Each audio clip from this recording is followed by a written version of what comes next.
Hi everyone, hope you're doing well from wherever you are watching this channel, depending on your time zone. Now, the Kenya Kwanza administration is proving to be in a panic mood, right away from Statehouse to the cabinet, in the National Assembly, and across the country, after what they attempted at Fred Matiang'i's home. And I want to focus on one man today. Kimani Ichung'Wah, who happened to be the majority leader in the National Assembly, called for a press conference, and his aim was to respond to the situation and allegation that was coming from the Freddy Matiang'i's home.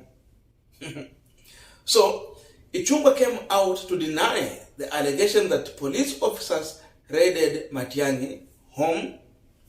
And number two, again, he's challenging Freddy Matiang'i to release video footage as an evidence that police officers were at his residence. And then number three, he's also challenging Matiang'i to prepare for his arrest on matters to do with the allegation on extrajudicial killing, the issue to do with the Ruaraka Rand.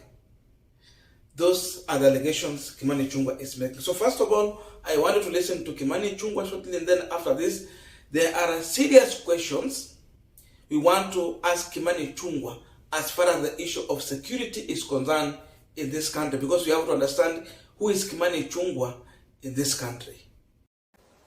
In a very mysterious way, could not capture a single policeman. The best they could capture is Raila Odinga and some funny media-craving lawyer purporting that he has an army of 200 other lawyers, who again could not be seen. Therefore, this script and all this drama was a figment of a few people's imagination within ODM, an act out of desperation, an act aimed at inciting Kenyans and invoking public sympathy. I want to challenge the scripters of last night's drama to show Kenyans a single photograph or a video recording of the officers they purport to have been in Matiang'i's house. Not a single photograph has been availed.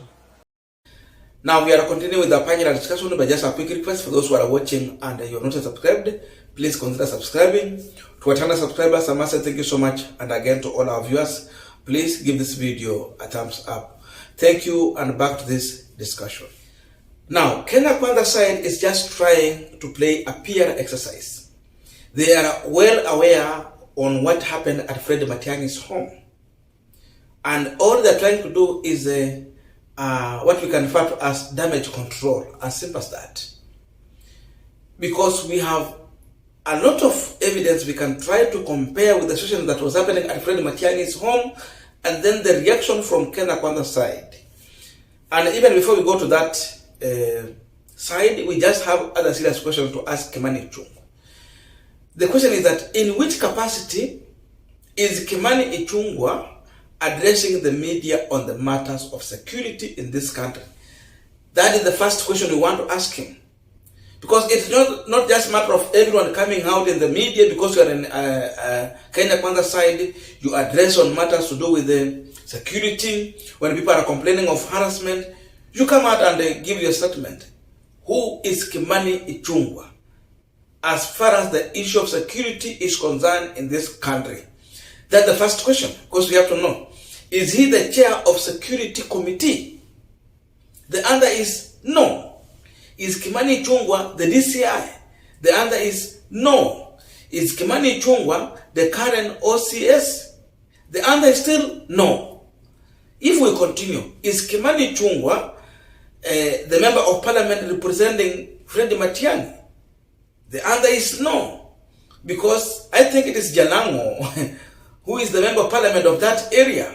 And then, is Kimani Ichung'Wah the commander, the commander-in-chief of armed forces? The answer is no. That position is in the hand of William Samoei Ruto.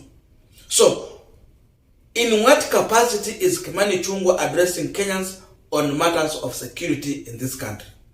Ama yeye ni chief, ama sub-chief, ama mzee wa mtaa wa Karen. So Kimani Ichung'Wah has no any authority to talk about the issue of security in this country unless if he's speaking in parliament, ndani ya parliament during on the floor of the house. On that one he can address, but out of the floor of the house, he has no any power in whichever capacity to talk about the issue of security of specific individuals in this country, especially when he's coming out to deny. Unless if you are coming out at least in defense of Kenyans. But denial leaves the people who have been given that mandate, either in the constitution or in the capacity of serving this country.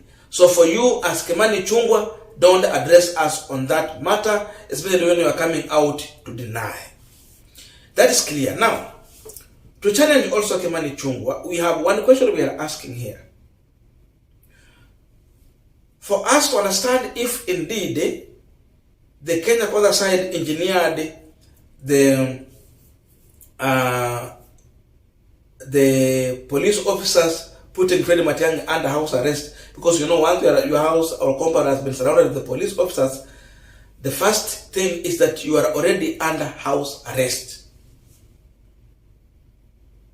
So, to prove to you that there is possibility of this government sending police officers at Fred Matiang'i's house, first of all, let us try and check on the situation whereby when the people at Fred Matiang'i's home, including Raila Odinga, Jeremiah Kioni, among other leaders, when they were reacting to this situation, including Danson Omar, the lawyer for Fred Matiang'i, what was the reaction of the Kenya Kwanza leaders, elected, bloggers, and those who are just in support of Kenya Kwanza? What was their reaction? Because they were reacting from the government side. Let us read a comment from Senator Kiprotich Arap Cherargei. This is a senator elected on a UDA ticket and is in Kenya Kwanza. This is what he said. Matiang'i used to order many arrests at night. On 21st April 2022, I was detained at Capitol Hill Police Station at 6 p.m. Later, Gilgil Police Station at 2 following Monday, despite court orders to the contrary. What's so special about him? Bado safari ni mbali. Alambe glucose. That is Senator Kiprotich Arap Cherargei. So it means he was aware of what is happening.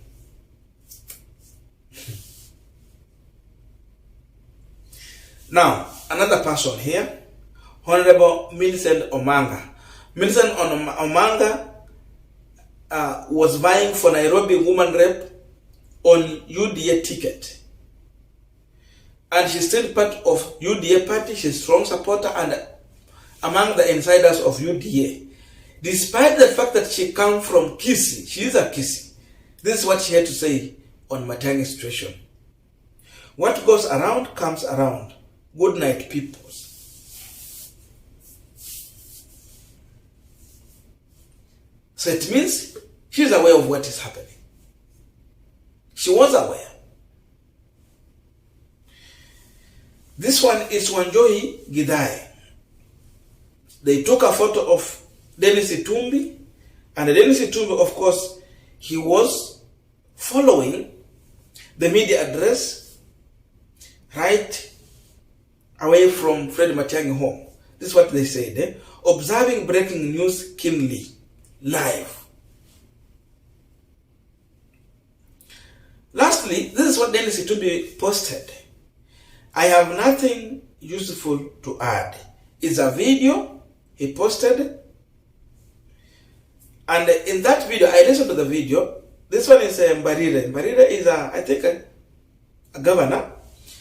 And she was addressing Matiang'i at one point, telling Matiang'i that a time will come when she will not be in power. So he will need people to help him by that time. So he should be good to the people. So Dennis Itumbi shared. He said, I have nothing useful to add. It's a video he posted. And in that video, I listened to the video. This one is Mbarire. Mbarire is, I think, a governor. And she was addressing Matiang'i at one point, telling Matiang'i that a time will come when she will not be in power. So he will need people to help him by that time. So Dennis Itumbi shared. that video, and he said very clear, I have nothing useful to add. That means they knew what was happening at Fred Matiang'i's home. So those comments are so many, and the posts are so many, we cannot read all of them. So if you check on those posts from the UDA bloggers and the elected leaders from the UDA side, and of course those who are in just around the UDA leadership, their comment tells you that they knew there is something happening at Fred Matiang'i's home. And that information is very clear. You can see. Ni kama wanasema ya kwamba mkuki kwa nguruwe sawa kwa binadamu chungu. So they were aware the arrests were going on. For Kimani Chunga to come out and deny, before he tell Fred Matiang'i to release video footage, he should be challenging those who are already in a UDA side in their comment. He should first of all challenge Kiprotich Arap again. He should be challenging Millie Omanga. He should be challenging Dennis Itumbi before coming to challenge Raila or Matiang'i to come out.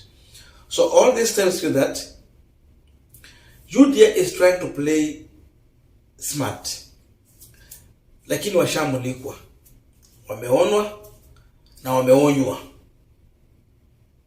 Zile enzi za Moi ziliisha. We are in a different era.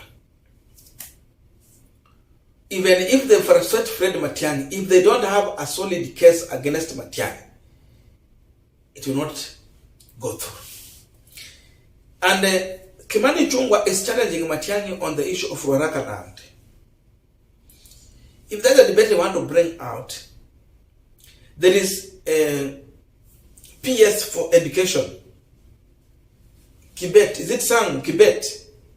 Kibet is CS for PS for education. And in that case, they have mentioned Matiang'i and they are mentioning Kibet.